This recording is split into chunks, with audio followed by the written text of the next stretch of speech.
സ്വാഗതം എല്ലാ പ്രേക്ഷകർക്കും. Reporter breaking. മെസ്സിയുടെ കേരള സന്ദർശനവുമായി ബന്ധപ്പെട്ട ആരോപണങ്ങൾ തള്ളി ഗോട്ട് ആൻഡ് LLP കമ്പനി. ഉന്നയിക്കപ്പെടുന്ന ആരോപണങ്ങളെല്ലാം അടിസ്ഥാനരഹിതമെന്ന ഉടമകൾ. ഗോട്ട് ആൻഡ് LLPയുടെയും റിപ്പോർട്ടർ ടിവിയുടെയും വിലാസം ഒന്നാണെന്ന വാദം തെറ്റ്. കമ്പനിയുമായി ബന്ധപ്പെട്ട എല്ലാ വിവരങ്ങളും പൊതുമണ്ഡലത്തിൽ ലഭ്യമാണ്. ആർക്ക് വേണമെങ്കിലും പരിശോധിക്കാം. മെസ്സിയെ കേരളത്തിൽ കൊണ്ടുവരാമെന്ന ആശയം സർക്കാരുമായി പങ്കുവച്ചിരുന്നു. 2023 ജൂലൈ 8 സർക്കാർ പ്രപ്പോസൽ നൽകി. അന്നേ ദിവസം ആ വിവരം മാധ്യമങ്ങൾക്കും നൽകിയിരുന്നു. സർക്കാർ പ്രപ്പോസലിന് മറുപടി നൽകിയില്ല. ഗോട്ടാഡ് LLP ഷെൽ കമ്പനി അല്ല എന്നും ഉടമകൾ പറയുന്നു. ഹായ്, മെസ്സിയെ കേരളത്തിലേക്ക് കൊണ്ടുവരുന്ന വിഷയവുമായി ബന്ധപ്പെട്ട് കണക്ട് ചെയ്ത് പറയുന്ന ഗോട്ടാഡ് ഗ്ലോബൽ LLP എന്ന കമ്പനിയുടെ ഫൗണ്ടേഴ്സാണ് ഞങ്ങൾ. പ്രധാനമായിട്ടും ഇന്നും ഇന്നലെയായിട്ട് എല്ലാ മീഡിയയിലും നിരന്തരം ഗോട്ടാഡ് എന്ന് പറഞ്ഞുകൊണ്ടിരിക്കുമ്പോൾ അതിൻ്റെ ഒരു ക്ലാരിഫിക്കേഷൻ തരാൻ വേണ്ടിയാണ് ഇങ്ങനെ ഒരു വീഡിയോ ചെയ്യുന്നത്. പ്രധാനമായിട്ടും 3 ആരോപണങ്ങളാണ് മീഡിയകളിൽ നമുക്കെതിരെ പറഞ്ഞുകൊണ്ടിരിക്കുന്നത്. ഒന്നാമത്തത്, ഗോട്ടാഡ് ഗ്ലോബൽ LLP എന്ന കമ്പനിയുടെ അഡ്രസ്സും റിപ്പോർട്ടർ ചാനലിൻ്റെ അഡ്രസ്സും ഒരേ സ്ഥലത്താണെന്നുള്ളതാണ് ഫസ്റ്റത്തെ ആരോപണം. ഇത് വാസ്തവവിരുദ്ധമായ കാര്യമാണ്. ഞങ്ങൾ LLP ഗോട്ടാഡ് എന്നുള്ളത് LLP രജിസ്ട്രേഷനിലുള്ള ഒരു ഫേമാണ്. അപ്പോൾ നിങ്ങൾക്ക് ഇതിൻ്റെ എല്ലാ ഡീറ്റെയിൽസും പബ്ലിക്കിൽ അവൈലബിൾ ആണ്. ജസ്റ്റ് ഗൂഗിൾ ചെയ്തവരെ കിട്ടും. അപ്പോൾ നിങ്ങൾ ഈ അഡ്രസ്സും ആ അഡ്രസ്സും ഒന്ന് ക്രോസ് ചെക്ക് ചെയ്ത് കഴിഞ്ഞാൽ തീരാവുന്ന പ്രശ്നമുള്ളൂ. എനിക്ക് തോന്നുന്നത് ഇതൊരു മിസ്അണ്ടർസ്റ്റാൻഡിങ്ങിൻ്റെ പുറത്ത് ഗവൺമെൻറ് ഉദ്യോഗസ്ഥർക്ക് വന്നതാണ്. അപ്പോൾ അവർ അതിനെ എങ്ങനെയാണെന്നുള്ള ഒരു ക്ലാരിഫിക്കേഷൻ തന്നാൽ നല്ലതായിരിക്കും. ഞങ്ങൾ കളമശ്ശേരി ആസ്ഥാനമായിട്ടാണ് ഗോട്ടാഡ് പ്രവർത്തിക്കുന്നത്. കളമശ്ശേരി അറിയാം, വലിയൊരു ഇൻഡസ്ട്രിയൽ ഏരിയ ആണ്. അവിടെ കേരള സ്റ്റാർട്ടപ്പ് മിഷൻ അടക്കം കളമശ്ശേരിയിലാണ് വർക്ക് ചെയ്യുന്നത്. അപ്പോൾ ആ സ്ഥലത്ത് 2 കമ്പനി വന്നത് ഒരിക്കലും ഞങ്ങൾ ഈ റിപ്പോർട്ടർ ചാനലിൻ്റെ കമ്പനി അത് നിങ്ങൾക്ക് ആർക്കും അന്വേഷിച്ചാൽ കിട്ടാവുന്നതാണ്. പബ്ലിക് ഡൊമൈനിലുള്ള വിവരങ്ങളാണ്. രണ്ടാമത്തെ ആരോപണം, ഗോട്ടാഡിനെ വെറും ഒരു ഷെൽ കമ്പനിയായിട്ട് പറയുന്ന ഞങ്ങൾ കേട്ടു. ഞങ്ങൾ വർഷങ്ങളായിട്ട് എസ്റ്റാബ്ലിഷ്ഡ് ആയ ബ്രാൻഡുകൾക്ക്, വ്യക്തികൾക്ക്, പൊളിറ്റിക്കൽ പാർട്ടികൾക്ക് വരെ പ്രീമിയം സെഗ്മെന്റിൽ സർവീസുകൾ പ്രൊവൈഡ് ചെയ്തുകൊണ്ടിരിക്കുന്ന ഒരു കമ്പനിയാണ്. അപ്പോൾ ഈ കമ്പനി നിങ്ങൾക്ക് എവിടെ ഇതിനറിയുന്ന ആൾക്കാർക്ക് അന്വേഷിച്ചാൽ അറിയാം ഗോട്ടാഡ് എങ്ങനെയാണ്, ഒരു ഷെൽ കമ്പനിയാണോ അല്ലേ എന്നുള്ളത്. ഒരുപാട് യങ്സ്റ്റേഴ്സ് വർക്ക് ചെയ്യുന്ന ഒരു കമ്പനിയെ വെറും ഒരു ഷെൽ കമ്പനിയായിട്ട് നിങ്ങൾ അത്രയും തരം താഴ്ത്തി പറയാതിരിക്കും. ഇതിന് വേണ്ട നിയമസഹായം ഞങ്ങൾ തേടിയിട്ടുമുണ്ട്. മൂന്നാമത്തെ കാര്യം, മെസ്സിയെ കേരളത്തിലേക്ക് കൊണ്ടുവരുന്ന ആദ്യ ഐഡിയ, കോൺസെപ്റ്റ് പ്രപ്പോസലായിട്ട് ഗവൺമെന്റ് സബ്മിറ്റ് ചെയ്യുന്നു എന്നുള്ളതാണ്. ഇത് യഥാർത്ഥത്തിൽ ശരിയായൊരു കാര്യമാണ്. ഞങ്ങളാണ് ആദ്യം മെസ്സിയെ കേരളത്തിലേക്ക് കൊണ്ടുവരാമെന്നുള്ള ഒരു കോൺസെപ്റ്റ് ഇവിടെ ഗവൺമെന്റിന് സബ്മിറ്റ് ചെയ്യുന്നത്. അത് ഒരു പ്രപ്പോസൽ രൂപത്തിൽ 8/7/2023 ഞങ്ങൾ സബ്മിറ്റ് ചെയ്തിട്ടുണ്ട്. ഇത് ഒരു നിയമവിരുദ്ധമായിട്ടുള്ള ഒരു കാര്യമല്ല. ഞങ്ങൾ ഒരുപാട് ബ്രാൻഡുകൾക്ക് അല്ലെങ്കിൽ ഒരുപാട് പ്രപ്പോസലുകൾ വലിയ വലിയ ഇവൻറ്റുകൾക്ക് ഞങ്ങൾ കൊടുത്തിട്ടുണ്ട്. ചിലത് നടന്നിട്ടുമുണ്ട്, ചിലത് ഓൺഗോയിങ്ങുമാണ്. അപ്പോൾ ഞങ്ങളിലേക്ക് വന്ന ക്രിയേറ്റീവായിട്ടുള്ള ഒരു ഇന്നോവേറ്റീവ് ആയിട്ടുള്ള ഒരു ആശയം, കേരളത്തിൽ നല്ല ഇവൻറ്റുകൾ നടക്കണം എന്നുള്ള നല്ല ഉദ്ദേശത്തോടുകൂടി മാത്രം ചെയ്ത ഒരു പ്രവൃത്തിയാണ്. ഇല്ലീഗലായിട്ട് ഒരു കാര്യം ഇതിലില്ല. ഇനി ഗോട്ടാഡ് കമ്പനിയെ കുറിച്ച് ഇന്ന് മന്ത്രി OJ ജനീഷ് നടത്തിയ പ്രതികരണം. ഗോട്ടാഡ് എന്ന് പറയുന്ന ഒരു കമ്പനിയിൽ നിന്ന് വന്ന ഒരു ഇമെയിൽ കമ്മ്യൂണിക്കേഷനിലാണ് ഈ ചർച്ച തുടങ്ങുന്നത്. ഗോട്ടാഡ് എന്ന് പറയുന്ന കമ്പനിയുടെ രജിസ്ട്രേഷൻ സംബന്ധിച്ച് നേരത്തെ പറഞ്ഞു, വെറും 1 ലക്ഷം രൂപ മാത്രം പെയ്ഡ് അപ്പ് ക്യാപിറ്റലുള്ള ഒരു മാസം മാത്രം 20 ദിവസം മുമ്പ് മാത്രം ഇൻകോർപ്പറേറ്റ് ചെയ്യപ്പെട്ട ഒരു കമ്പനിയാണ്. ഒരു ഘട്ടം കഴിയുമ്പോൾ RBCയിൽ എൻ്റർ ചെയ്യുന്നുണ്ട്. RBCയുടെയും ഗോട്ടാഡിൻ്റെയും ഒരേ ഇമെയിൽ മറ്റേ അഡ്രസ് ഓഫ് കമ്മ്യൂണിക്കേഷൻ ആണെങ്കിലും അവരുടെ രജിസ്ട്രേഷൻ ഓഫ് അഡ്രസ്സ് ആണെങ്കിലും എല്ലാം ഒന്ന് തന്നെയാണ്. എന്ന് വെച്ചാൽ ഇത് തുടക്കം മുതലേ ഒരു സ്ഥാപനം തന്നെ ഇനീഷ്യേറ്റീവ് ചെയ്ത് വന്ന, അല്ലെങ്കിൽ ഒരു സ്പോൺസർ തന്നെ ഇനീഷ്യേറ്റീവ് വന്ന ഒരു കാര്യം കൂടിയാണ്. അപ്പോൾ ഇതിൽ ഈ സ്പോൺസറെ തിരഞ്ഞെടുക്കുന്നതിൽ, ഈ ഏജൻസിയെ തിരഞ്ഞെടുക്കുന്നതിൽ ഇവർക്ക് മുൻകാലങ്ങളിൽ പരിപാടി നടത്തി ശീലമുണ്ടോ പരിചയമുണ്ടോ എന്നുള്ള അടക്കമുള്ള കാര്യങ്ങൾ ഉണ്ടായിട്ടില്ല. ഒരു സുതാര്യത ഉണ്ടായിട്ടില്ല, ഒരു ഓപ്പൺ ബിഡിംഗ് ഉണ്ടായിട്ടില്ല.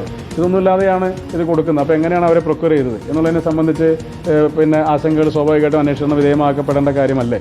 അപ്പോൾ അത് അന്വേഷിക്കണം എന്നുള്ളതാണ് ഗവൺമെൻറ് നിലപാട്. സജോ ദേവസ്യ വിവരങ്ങളുമായി ചേരുകയാണ്. സജോ, ഈ ഗോട്ടാഡ് LLPയെ കുറിച്ച് വലിയ ആരോപണങ്ങളാണ് ഉണ്ടായിരുന്നത്. റിപ്പോർട്ടർ ബ്രോഡ്കാസ്റ്റിംഗ് കമ്പനിയുടെയും ഗോട്ടാഡ് LLPയുടെയും ഒക്കെ അഡ്രസ്സ് ഒന്ന് തന്നെയാണ്. ഇത് അത്തരം ഗൂഢാലോചനകൾ നേരത്തെ തുടങ്ങിയ ആരോപണങ്ങളാണ് ഉന്നയിക്കുകയും ചെയ്തത്. ഇപ്പോൾ ഈ വീഡിയോയിലൂടെ ഇവരെന്താണ് പറയാൻ ശ്രമിക്കുന്നത്?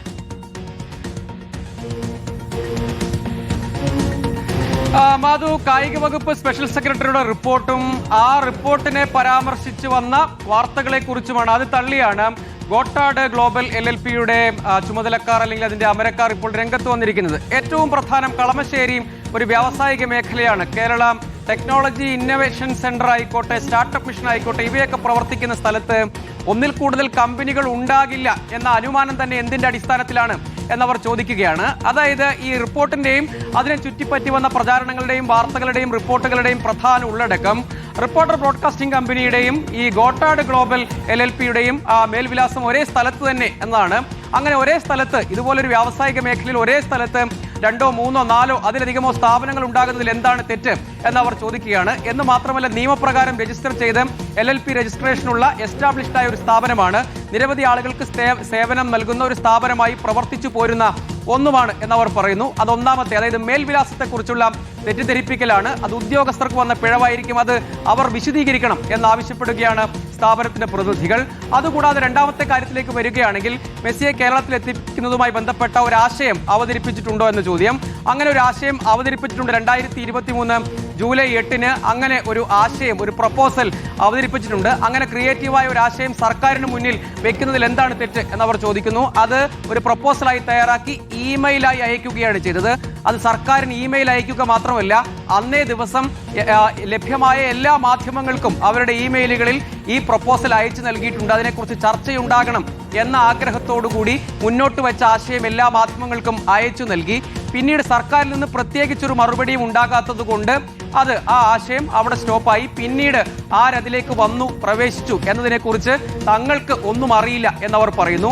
മറ്റൊരു കാര്യം, ഇതൊരു ഷെൽ കമ്പനിയാണ് അഥവാ ഒരു തട്ടിക്കൂട്ട് കമ്പനിയാണ് എന്നത് വ്യാജ പ്രചരണമാണ്. കമ്പനിയെക്കുറിച്ചുള്ള ഒരു രജിസ്ട്രേഡ് സ്ഥാപനമാണ്, രാജ്യത്തെ നിയമപ്രകാരം പ്രവർത്തിക്കുന്ന, ടാക്സ് അടച്ച് പ്രവർത്തിക്കുന്ന ഒരു സ്ഥാപനമാണ്. അത് ആ കമ്പനിയെക്കുറിച്ചുള്ള ആ കമ്പനിയുടെ പ്രവർത്തനം, അതിന്റെ മേൽവിലാസം, ഏത് രൂപത്തിൽ പ്രവർത്തിക്കുന്നു എന്നടക്കമുള്ള കാര്യങ്ങളെക്കുറിച്ച് പബ്ലിക് ഡൊമൈനിൽ ലഭ്യമാണ് വിവരങ്ങൾ. അങ്ങനെയായിരിക്കെ അത് കൃത്യമായി അന്വേഷിച്ച് ഗൂഗിൾ ചെയ്താൽ തന്നെ പ്രാഥമിക വിവരങ്ങൾ കിട്ടും.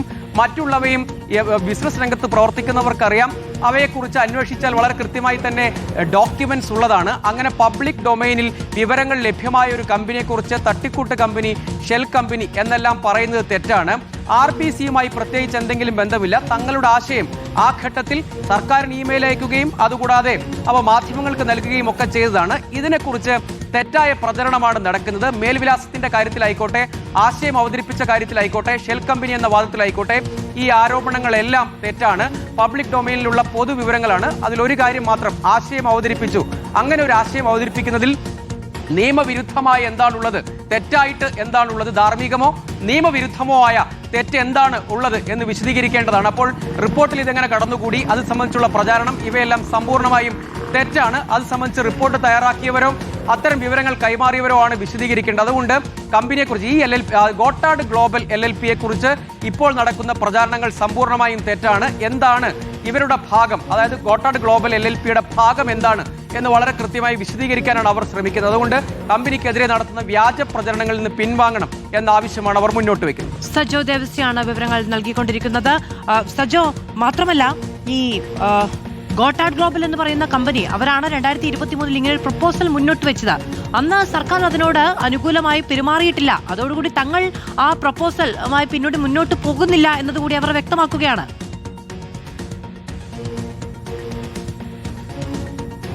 മാധവർ കൃത്യമായി പറയുന്നുണ്ട്. അതായത് എങ്ങനെയാണ് ഈ ആശയം സർക്കാരിന് മുന്നിൽ വെച്ചത്, അതൊരു ഇമെയിലായി തങ്ങളുടെ വിശദമായി തയ്യാറാക്കിയ ഒരു പ്രപ്പോസൽ, അതായത് സാധാരണ ഒരു സോഫ്റ്റ് കോപ്പിയാണല്ലോ, അത് മെയിലായി അയക്കുകയാണ് ചെയ്തത്. മെയിൽ അയച്ചാൽ നമുക്കറിയാം ആ മെയിൽ അപ്പുറത്ത് റിസീവ് ചെയ്തോ അതങ്ങോട്ട് സെൻഡായോ എന്ന് മാത്രമേ നമുക്ക് അറിയാൻ കഴിയുകയുള്ളൂ. ഇന്നത്തേതുപോലെ വാട്സപ്പിലെ റീഡ് റിസിപ്റ്റ് പോലെ എന്തെങ്കിലും ഒരു വിവരം നമുക്ക് അറിയാൻ കഴിയുകയില്ല. എന്ന് വെച്ചാൽ മറുവശത്ത് ഇത് ലഭ്യമായോ, അവരിത് വായിച്ചോ, അതിനെക്കുറിച്ച് മനസ്സിലാക്കിയോ എന്ന് അറിയണമെങ്കിൽ എന്തെങ്കിലും റിപ്ലൈ ലഭിക്കണം. അല്ലാത്ത പക്ഷം ഇത് സംബന്ധിച്ച് ഒരു വിവരവും ഉണ്ടാകില്ല. അപ്പോൾ അങ്ങനെ ഒരു പ്രപ്പോസൽ മുന്നോട്ട് വെച്ചു. എന്തെങ്കിലും ഒരു റിപ്ലൈ വന്നാൽ അതിനനുസൃതമായി പ്രവർത്തിക്കാം എന്ന ആ ഘട്ടത്തിൽ കരുതി എന്നാണ് ഗോട്ടാർഡ് ഗ്ലോബൽ LLPയുടെ പ്രതിനിധികൾ പറയുന്നത്. അങ്ങനെ ഒരു മെയിലായി അയച്ചു. പിന്നീട് ഒരു റിപ്ലൈ കാത്തിരുന്നു. പക്ഷെ പ്രത്യേകിച്ചൊരു റിപ്ലൈയും വന്നില്ല. അതുകൊണ്ട് ആ ആശയവുമായി മുന്നോട്ട് പോകാൻ കഴിഞ്ഞില്ല. അങ്ങനെ ഒരു ആശയം, ഇങ്ങനെ മനസ്സിൽ തോന്നിയ ഒരു ആശയം, കേരളത്തിൽ ഇത്തരം ഒരു ആശയത്തിന് വലിയ സ്കോപ്പ് ഉണ്ട് എന്ന് മനസ്സിലാക്കുന്നു. അപ്പോൾ അങ്ങനെ ഒരു ക്രിയേറ്റീവ് ഐഡിയ ഉണ്ടാകുന്നു. ക്രിയേറ്റീവ് രംഗത്ത്, അഡ്വർടൈസിംഗ് രംഗത്ത്, ഇവന്റിലൊക്കെ പ്രവർത്തിക്കുന്ന ഒരു സ്ഥാപനം എന്ന നിലയ്ക്ക് ഇങ്ങനെ ഒരു ആശയം മുന്നോട്ട് വയ്ക്കുന്നു. അങ്ങനെ ഒരു ആശയം സാധാരണഗതിയിൽ സർക്കാരിനെ അറിയിക്കുക എന്നതാണ് ചെയ്യാൻ കഴിയുന്ന ഒരു കാര്യം. അതുകൊണ്ട് ഇതൊരു മെയിൽ രൂപത്തിൽ അയക്കുക എന്നത് മാത്രമായിരുന്നു സാധ്യമായ ഒരു പോംവഴി. അങ്ങനെ അറിയിച്ചപ്പോൾ എന്തെങ്കിലും മറുപടി കിട്ടും എന്ന് കരുതി, പ്രത്യേകിച്ച് മറുപടികളൊന്നും ലഭ്യമാകാത്തതുകൊണ്ട് അത് പിന്നീട് ക്രമേണ, അതായത് എന്തെങ്കിലും ഒരു പ്രോഗ്രസ് ഇല്ല, അതുകൊണ്ട് അത് സ്റ്റോപ്പായി, അതുകൊണ്ട് മുന്നോട്ട് പോകാൻ കഴിഞ്ഞില്ല. അതുകൊണ്ട് ആ അധ്യായം അവിടെ അവസാനിപ്പിച്ചു. മറ്റു പ്രവർത്തനങ്ങളുമായി ഈ കമ്പനി ഗോട്ടാർഡ് ഗ്ലോബൽ LLP മുന്നോട്ട് പോയി എന്നാണ് അതിന്റെ പ്രതിനിധികൾ പറയുന്നത്. ആരോപണങ്ങൾക്ക് മറുപടി പറയുകയാണ് ഗോട്ടാർഡ് LLP. തങ്ങളുടെ അഡ്രസ്സും റിപ്പോർട്ടർ ബ്രോഡ്കാസ്റ്റിംഗ് കമ്പനിയുടെ അഡ്രസ്സും ഒന്നു തന്നെയാണ് എന്ന് ഉണ്ടായ പ്രചാരണത്തെക്കുറിച്ച് മറുപടി പറയുകയാണ്. സഞ്ജു ദേവസ്യാണ് വിശദമായ വിവരങ്ങൾ നൽകിയത്.